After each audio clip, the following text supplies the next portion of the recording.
John and Mary had been married for 40 years. Their life was simple. The same house, the same morning coffee, the same quiet town. John was a man of habit, and he loved his wife deeply. Or at least, he thought he did. Then something changed. Mary started dressing nicer when she went out. She came home later than usual.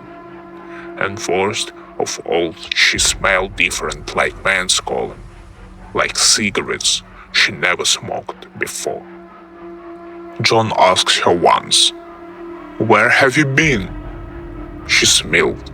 "Just with a friend." A friend. John didn't ask again. He only watched the first dub. At first, he told himself he was imagining things. But then he saw it the way Mary held her phone close, smiling at messages she never shared with him. One night, when she was asleep, John took her phone.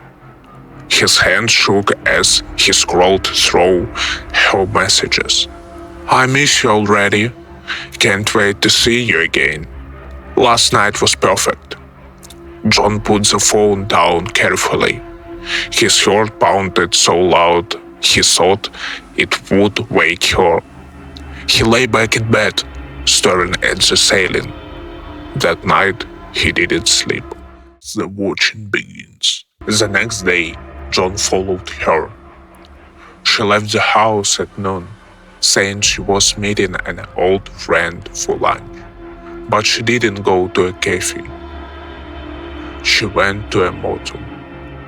John sat in his car across the street, gripping the steering wheel so tight his knuckles turned white.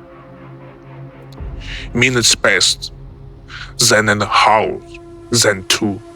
When she finally came out, she wasn't alone. A man walked beside her. He was younger, taller.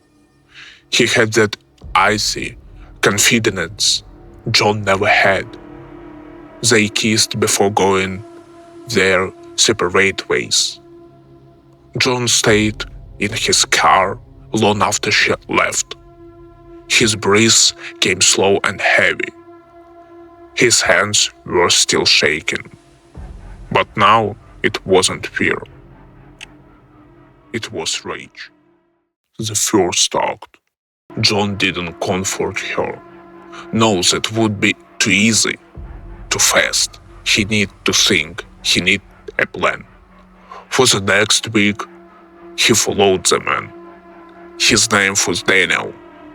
He was a businessman, single, always well dressed. And now, he was a dead man walking. John watched him, learned his schedule, knew when he left work, where he lived, what car he drove. Then, one rainy night, Joe waited outside Daniel's house. Daniel never saw it coming. A single strike to the back of the head, quick, efficient. John had never killed before, but it felt natural. He dragged Daniel's body into the trunk and drove to the reef. The water was deep, the current strong. The body sank without a trace. John drove home, washed his hand, and kissed Mary goodnight. She would never know the fear. Days passed. Then a week. Mary started to notice something was wrong. Daniel wasn't answering her messages. He wasn't calling. He wasn't anywhere. She looked worried, distracted. She jumped at small sounds. John watched her closely. Then, one evening, Mary stood in the doorway, staring at him. "John, do you know anything about Daniel?" He looked up through his paper. "Who?" Her face paled. My friend. He's missing." John held her gaze, his expression calm. I am sure he will turn up. Maria swallowed hard. She didn't say anything else, but that night she didn't sleep. Neither did John. The discovery. Months passed. The police found Daniel's car near the rive. No signs of struggle, no clues, just gone. Mary stopped talking about him, but John could see it. She knew.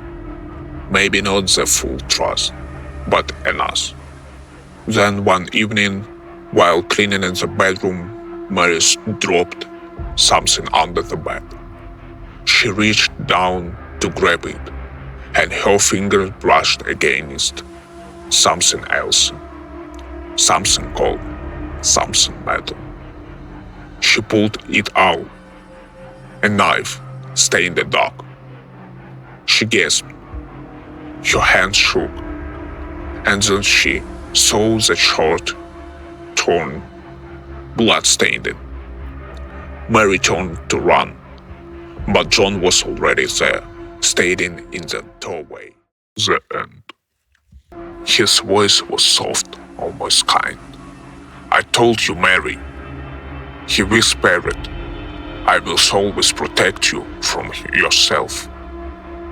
Mary screamed, but the house was silent. The neighbors never heard a thing.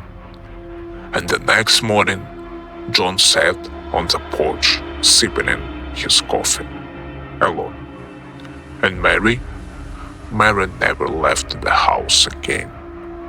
Some say she ran away, others say John buried her in the garden. But no one dared to ask, because John was always watching. Always.